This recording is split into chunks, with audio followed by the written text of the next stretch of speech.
It is now time to hear from one of our presenting sponsors. Please welcome Colin Allen, Executive Director of American Property Owners Alliance, in conversation with Kathleen Koch, contributing editor at The Hill.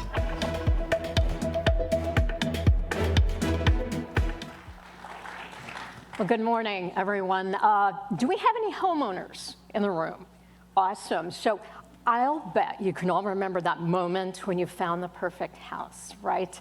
And your offer got accepted, you went to settlement, you left with the keys, you run over to the house, you open the door and you realize, I'm home, right?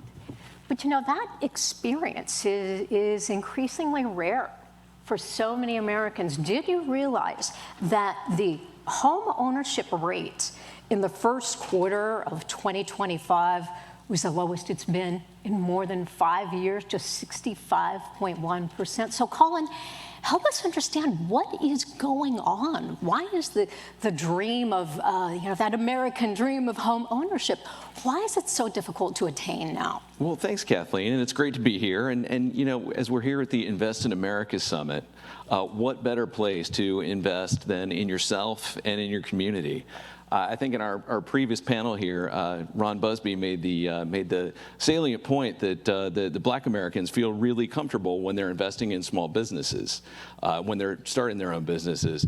What's one of the largest ways that small business owners get started? Sure. By tapping the equity in their homes, right? And I think really looking at this, we see that the American dream is still alive. And looking at some of the more recent polling, about 75% of the folks that were polled in a recent study said that they view homeownership as a continuing part of the American dream. But you kind of juxtapose that with the challenge you see almost the opposite numbers there when asked, is it a good time to buy?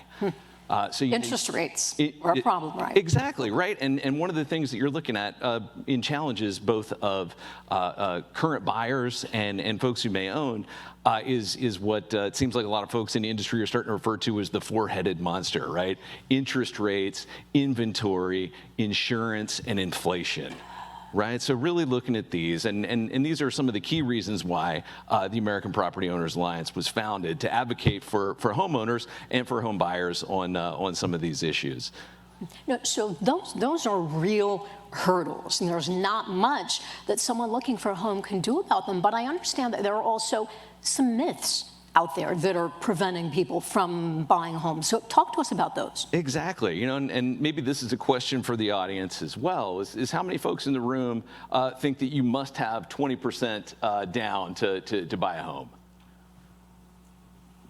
This is good. I think this is a good informed audience here. We've got a few, but this is really one of the things that we see as an opportunity in that home buying space, right, is debunking some of these myths. You got a lot of folks out there who see and believe that you have to come in with 20% down, and this can be really, I think really overwhelming for folks, right? If you look at what might be a moderately priced home in $150,000 to $250,000 range, if you've got somebody who's a first-time buyer and thinks that they've got to come to the table with $30,000 to $50,000 plus closing costs, it can really be overwhelming, right? Or sometimes they think they have to come with cash for the entire, cost of the home because so many people are showing up, right? Full payment down. Exactly, and I mean, and you're competing with some investors and cash buyers in some systems, right? So maybe you do need that, and maybe you're looking at that competition in the market that's going to drive some of those myths as well. So I think really kind of getting out, and some of the things that we do is get out into the community and try to provide people with information and the insights that they would need to debunk those myths. Right? We've gone around and done community events around the country. We started off this year in Memphis, Tennessee. Cool. We're looking to go to Chicago, Detroit, and Houston later this year as well. So I think really kind of getting out and talking to people on the ground about what makes sense and how to work through some of these issues. Well, let's talk about, those solutions. So how do we expand access to home ownership and really, unlock that for more people?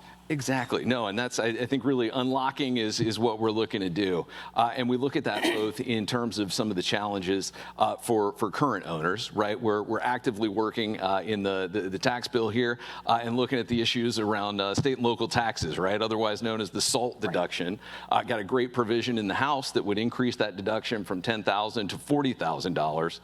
This is something that would really cover the significant amount of property taxes that owners across the country would face.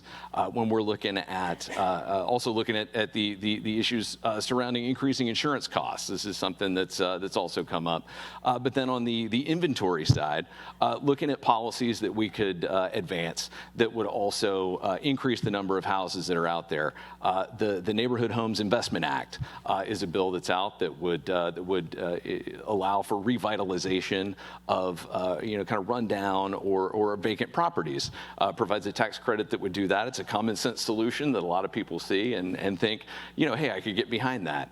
On the other side, the Revitalizing Main Streets Act is another one where we look at commercial to residential conversions, right? You go out and you talk to the public and they see vacant office buildings in their communities and they say, hey, here we are. This seems like a 90% issue, right? If we could turn that into housing, it would make a ton of sense. And this is not happening quite a bit in D.C., right? It is. Actually, D.C. has been a leader. I think Mayor Bowser's been out there in kind of pushing some of these as you're seeing the changes here in town, right? Where people are working from home more, and there's been some federal kind of changes in where people work and how they commute.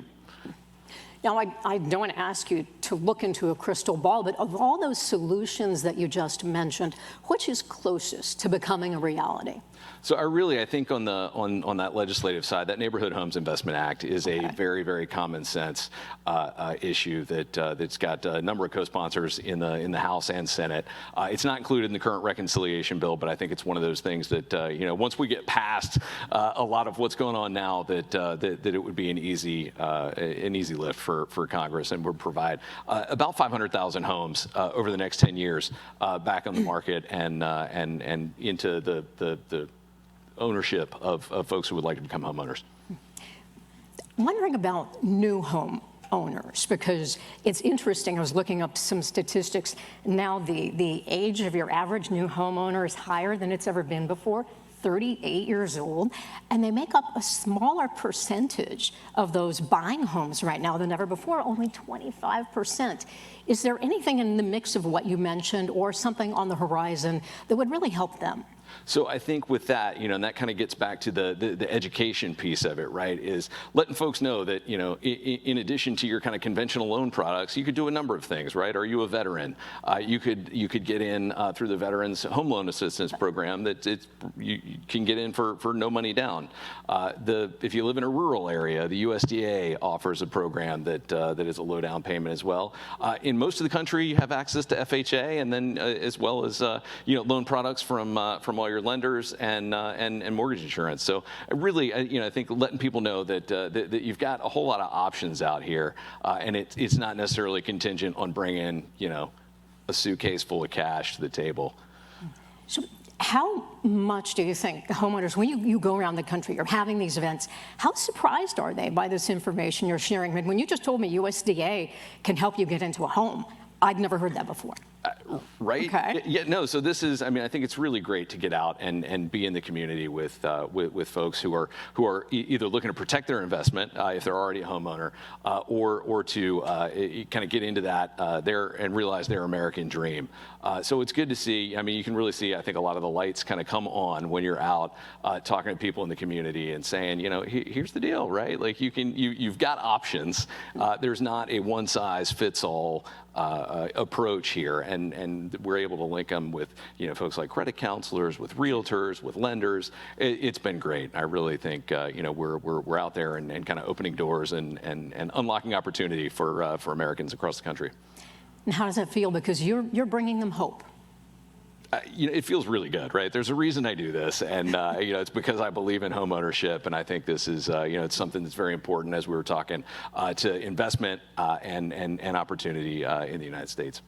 Well, Colin Allen, Executive Director of American Property Owners Alliance, thank you so much for the great discussion. Thank you, Kathleen. Thanks for what you do. Appreciate it.